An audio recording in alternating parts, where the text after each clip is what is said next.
Hello everyone, welcome to One Life Experiences, a brand which works into parenting, child development and other related aspects. We engage with brands, individuals, service providers, product providers and parents, teachers and children in this process to understand the process of parenting, to provide solutions and tips to challenges and concerns that parents and other stakeholders face. What is today's video about? A couple of weeks back, something remarkable happened in the child development space. Yes, the government of India came out with the National Education Policy of 2020. Now, this, as per us, has huge relevance and significance as far as parenting, child development, and other aspects are concerned. Today's video, we are going to focus on what this policy is all about and how each and every aspect of this policy is going to impact the child development aspect. How is my child going to be impacted? Let's go ahead and see it. So, what has changed? How will it help in my child's development? Before we get to the specifics, let me tell you one interesting fact. The last time a national policy on education was drafted was in the year 1986. Yes, it's been a long time coming. So we welcome this initiative that has been taken by the government, the new national education policy of 2020. Yes, अब से India पढ़ेगा तो पक्का बढ़ेगा. Let's see what it holds for our children. Now, the main highlight of the National Education Policy 2020 is that it focuses on creating and designing a system of education and an ecosystem of learning that makes children of tomorrow the corporates and entrepreneurs and innovators of the future. Now, what do I mean? All these years, we've had gaps in our education system that by the time we finish our education, we still find ourselves lacking in certain skill-based aspects, which is required to fulfill our job obligations. Now, that's what this education policy of 2020 tries to overcome. And it has proposed and highlighted so many pointers to overcome these aspects, as you will be seeing in this presentation. Now, the first and the most important aspect as far as the National Education Policy of 2020 is concerned is that the government, through this policy, is targeting to achieve 100% gross enrollment ratio by the year 2020. Now, what does a gross enrollment ratio or a GER mean? The gross enrollment ratio or GER means that it is a ratio that defines the proportion of children that are there in the country, that are born in the country, to the proportion of children that are inducted and finish primary schooling.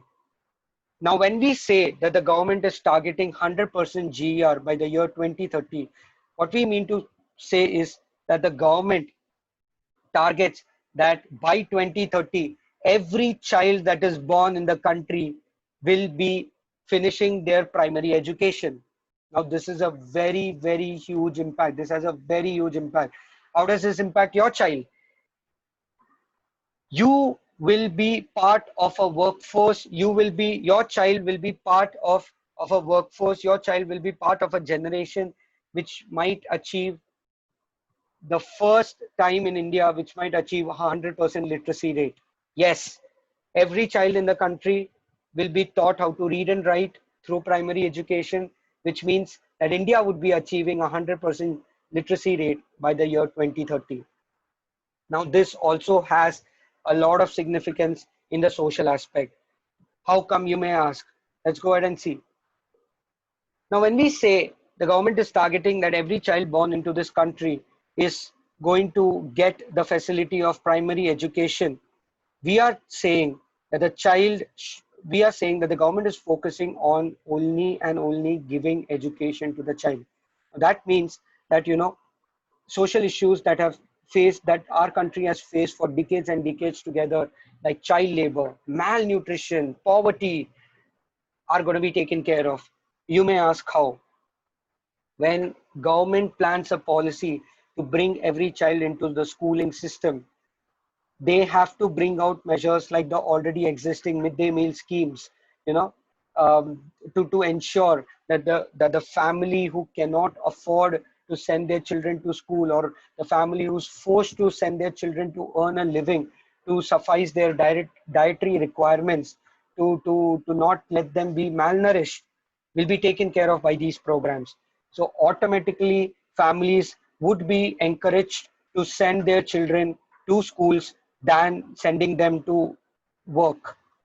Now that means abolishment of child labor. That means abolishment of poverty, abolishment of malnutrition, at least at the child development stage.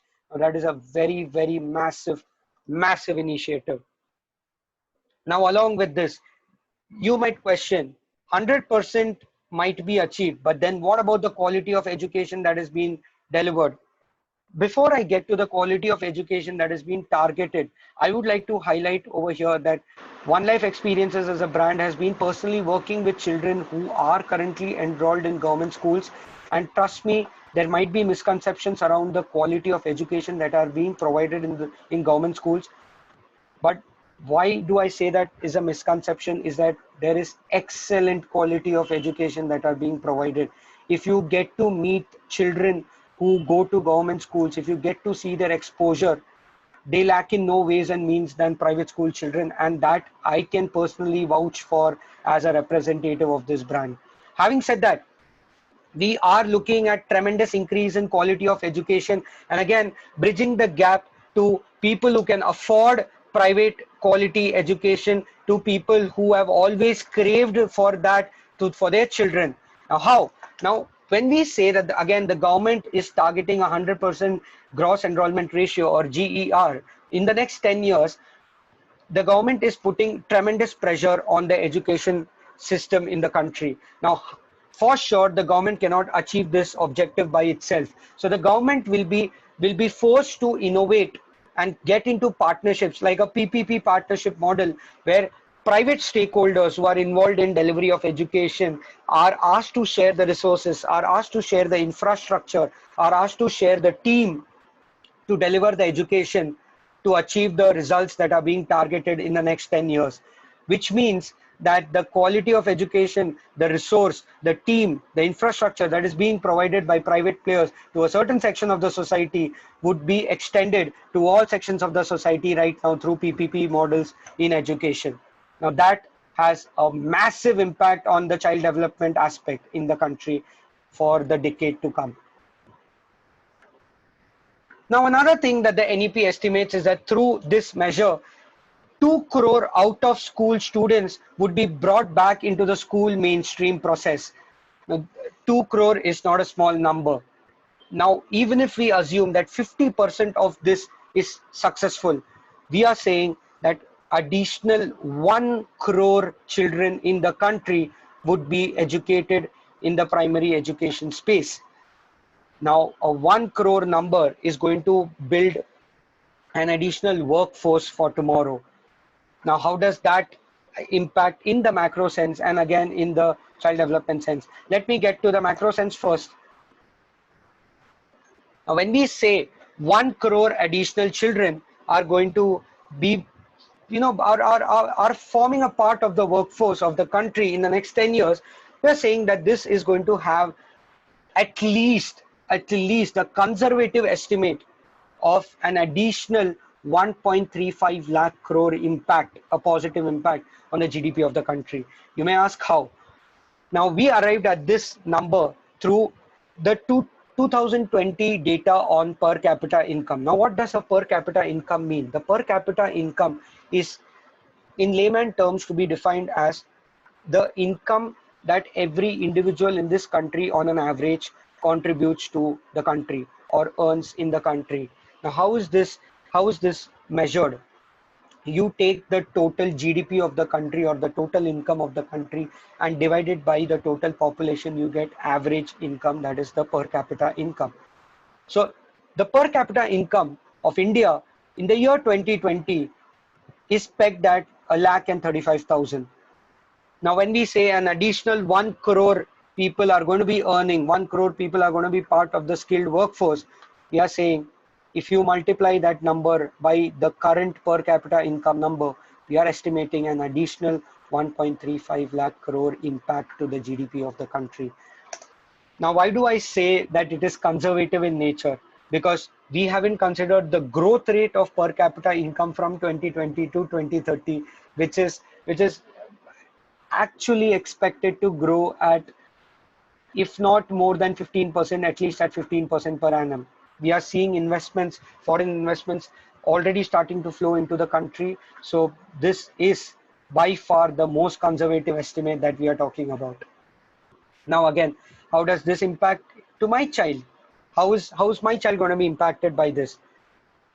When we say that the children of tomorrow, we are talking about your children. Your children are going to be part of this workforce. This 1 crore number, your children, your housemate's son, your housemate's daughter, the auto wala's child are going to be part of this workforce, are going to be part of a skill-based workforce contributing to the real national income of the country.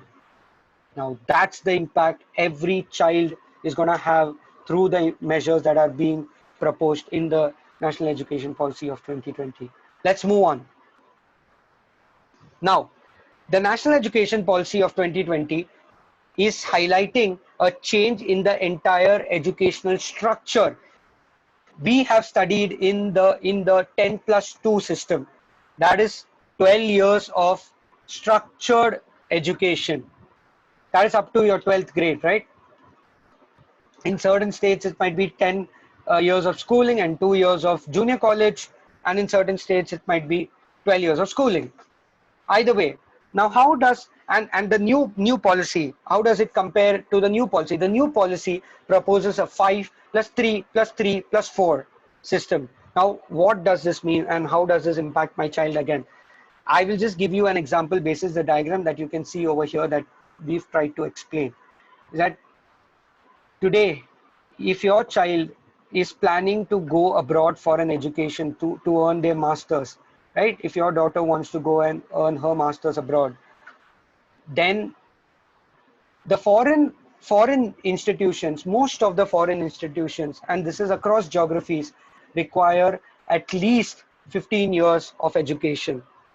Now, because of the current 10+2 system in the country, we are forced to go for graduation, and then if you have to apply for masters, you still do not arrive at the entire curriculum, right?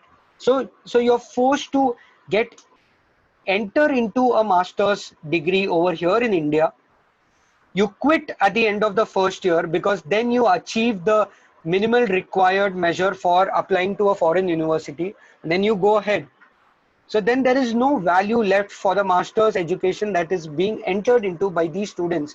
Or even otherwise, if a child wants to pursue an education abroad, then this proves to be a bottleneck or a challenge to children wanting to pursue education abroad. Now through the 5+3+3+4, if you add up these numbers, it comes to the magical figure of 15.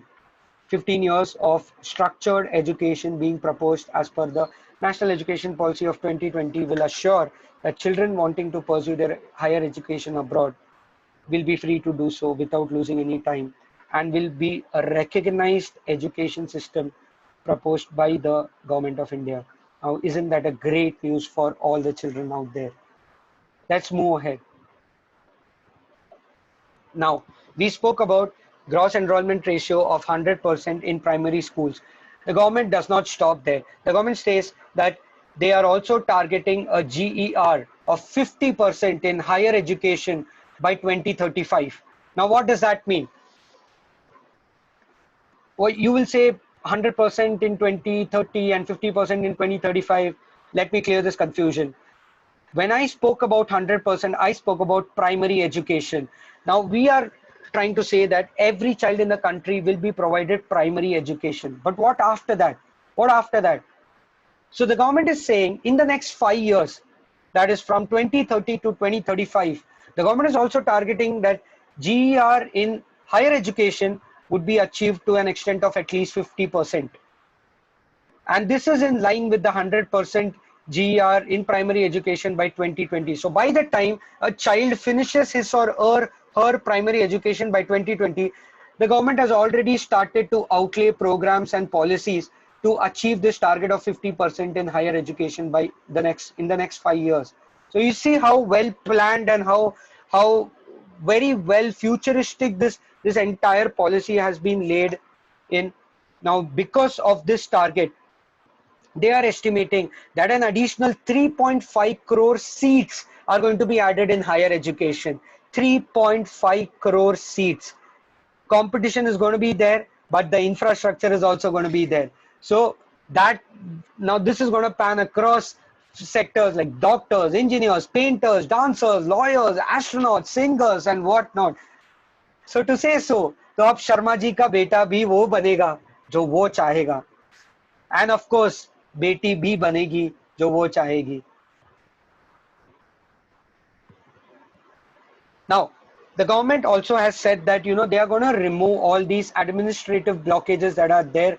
That is because of the present system. The present authority that handles all this is the MHRD, or Ministry of Human Resource and Development. Now this is going to go away, and the entire curriculum and the entire policy is going to come under the Education Ministry.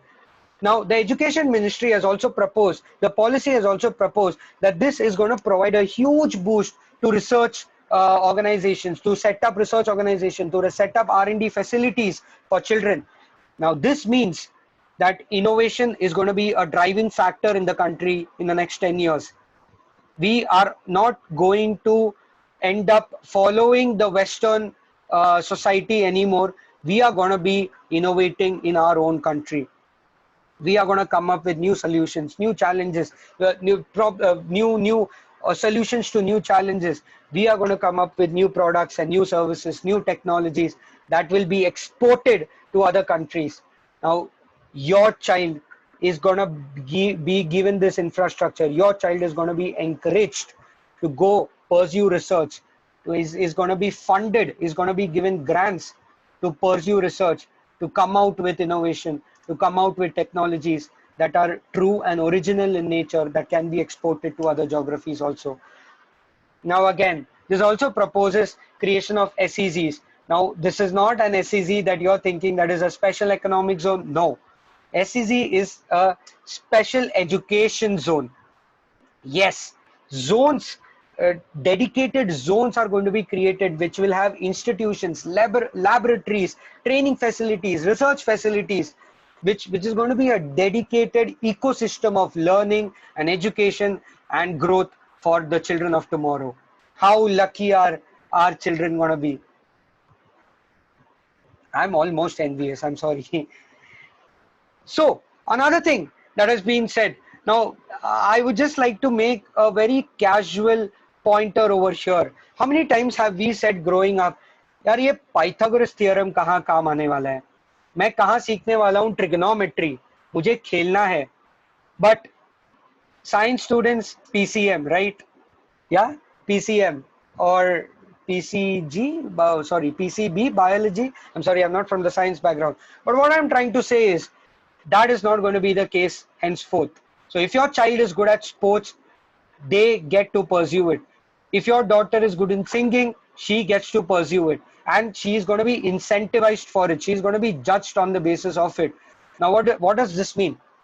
They say academics is now equal to extracurriculars is equal to vocational. So as much as a Pythagoras theorem, or as much as a math problem, or as much as a biological theory of evolution is important, so much so is literature important, so much so is art and culture is important, so much so is sports important.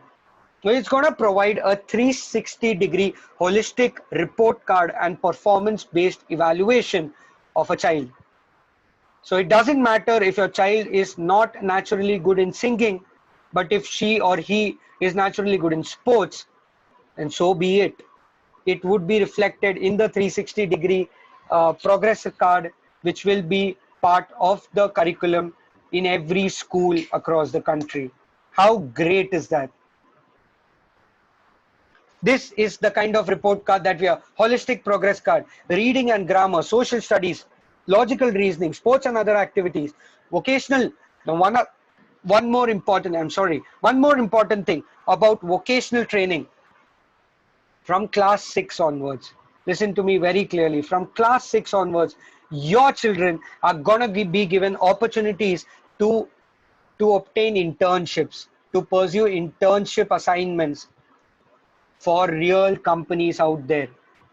So they are going to be making difference. They are going to be making solution. They are going to be coding softwares for companies when they are in their 6th grade, and they're going to be paid for it. They're going to be generating revenue to the companies for it. So internships and pre-placement offers are not only going to be restricted to management school kids henceforth. 6th grade students onwards are going to be given an exposure and opportunities to pursue such internship assignments. This is a welcome introduction into the National Education Policy of 2020, and I'm so grateful and thankful for the government for doing this. Oh, how can we forget our culture, our traditions, our history? Yes, the government also says that emphasis on regional education, regional languages are going to be placed in the National Education Policy of 2020. So अब से होगा मेरा भारत मेरी शान, 5वीं कक्षा तक अपनी मातृभाषा का ज्ञान. Yes, up to the age of 5th grade, you are going to be provided exposure on the regional language also. So மக்களே, நம்ம மொழி நம்ம நாடு. Thank you so much for tuning into this video. If you have any queries or concerns, or if you feel that we've missed out on any main points that we've not covered, so please suggest in the comments, like, share, subscribe, visit our website, follow us on our social media handles, and we'll be back for more. Thank you.